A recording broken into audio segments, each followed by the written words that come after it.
Bismillahirrahmanirrahim. Assalamualaikum warahmatullahi wabarakatuh. Alhamdulillahirabbil alamin wassalatu wassalamu ala asrofil anbiya'i wal mursalin wa ala alihi wa sahbihi ajmain. Amma ba'du. Yang pertama-tama senantiasa kita selalu bersyukur kehadirat Allah Subhanahu wa taala yang telah memberikan kita kesehatan, kesempatan, terlebih-lebih nikmat iman dan Islam. Kemudian salawat dan salam senantiasa kita hadiahkan kepada Nabi kita Nabi Muhammad sallallahu alaihi wasallam. Mudah-mudahan dengan perbanyak salawat kepada beliau kita mendapat syafaatnya di yaumil mahsyar kelak. Amin amin ya rabbal alamin. Pertama-tama saya hormati Buya Andre Nurwandi sebagai dosen pembimbing mata kuliah Peradilan Agama Islam di Indonesia. Kali ini saya akan menjawab pertanyaan soal ujian tengah semester atau UMID, yaitu ada 6 butir soal. Dan di sini saya akan menjawab satu persatu. Baik, saya akan menjawab dari pertanyaan nomor 1, yaitu jelaskan pengertian pengadilan agama dan dasar hukum pengadilan agama di Indonesia. Sini saya menjawab, yaitu pengertian pengadilan agama adalah menurut bahasa adalah dewan atau majelis yang mengadili perkara, proses mengadili keputusan, hakikat ketika mengadili perkara, atau bangunan tempat mengadili perkara.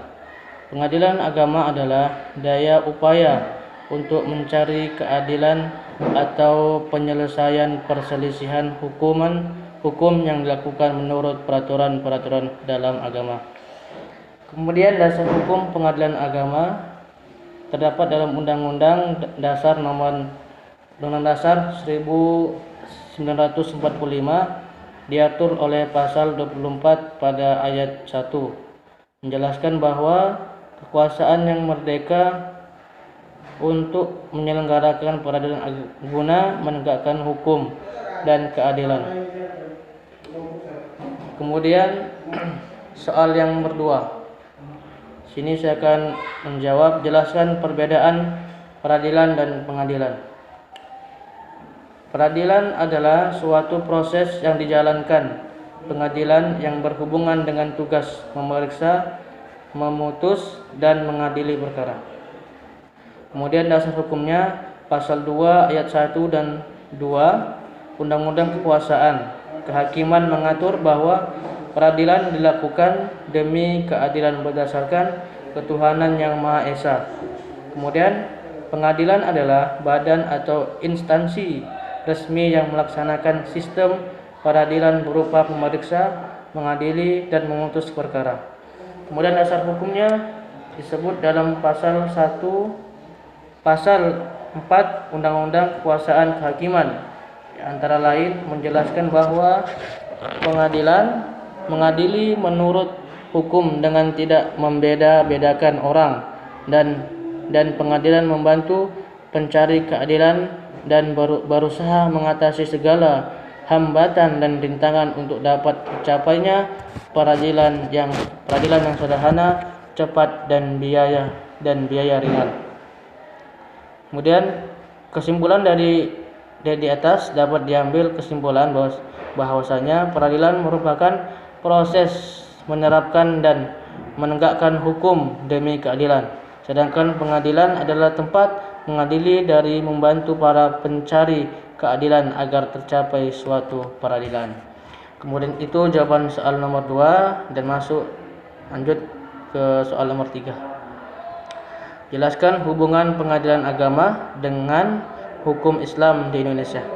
Jawabannya, pengadilan agama dalam melaksanakan kekuasaannya, kehakiman berpedoman kepada ajaran-ajaran agama Islam, memaksa hukum Islam sebagai rujukan suatu permasalahan yang berada di pengadilan agama, maka hubungan keduanya masih sama sejalan. Namun tidak semuanya ajaran hukum Islam diatur dalam pengadilan agama, seperti ibadah, puasa, dan tentang ketauhidannya. Kemudian itu tadi jawaban dari soal nomor 3. Kemudian lanjut soal nomor 4. Yaitu soalnya tuliskan ayat Al-Quran dan hadis Nabi yang berkaitan dengan pengadilan hukum dan berkaitan dengan pengadilan. Di sini dasar hukumnya terdapat dalam Quran surah An-Nisa ayat 105.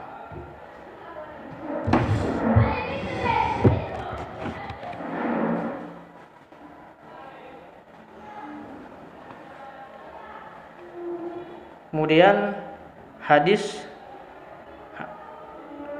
yang berkaitan dengan pengadilan hukum dan berkaitan dengan pengadilan, yaitu hadis riwayat Abu Bakrah radhiyallahu anhu, ia berkata, aku pernah mendengar Rasulullah sallallahu alaihi wasallam bersabda, seorang hakim tidak boleh memutuskan perkara antara dua orang ketika.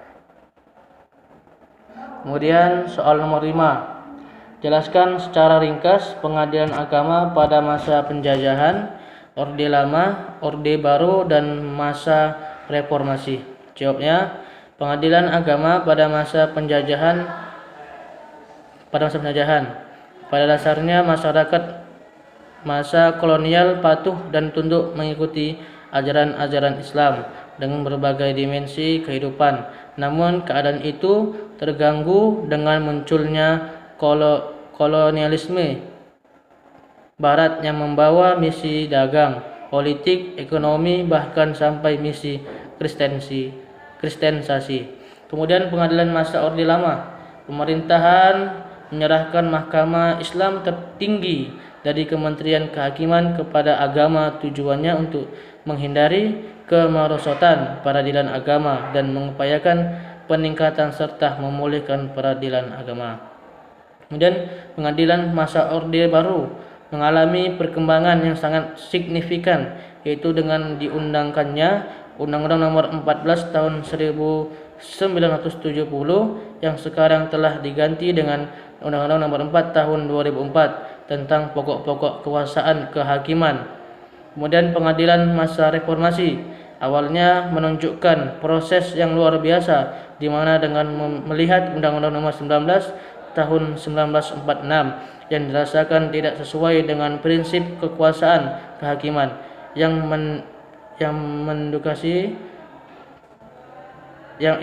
mendekati perlu segera diganti. Tahun 1970 lahir pokok-pokok kehakiman. Kemudian soal nomor 6, jelaskan kenapa Aceh diberikan kewenangan sendiri oleh pemerintah mengenai mahkamah syariah. Jawabnya, karena Aceh merupakan daerah yang istimewa yang dialami oleh negara sebagai daerah otonomi khusus.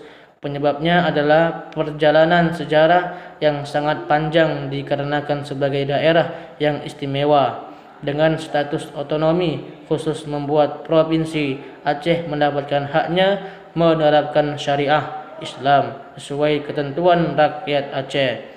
Kedudukan mahkamah syariah di Provinsi Aceh setara dengan pengadilan agama dalam sistem peradilan di Indonesia. Mungkin itu yang dapat saya jawab dari pertanyaan-pertanyaan yang diberikan oleh Buya Andri Nurwandi.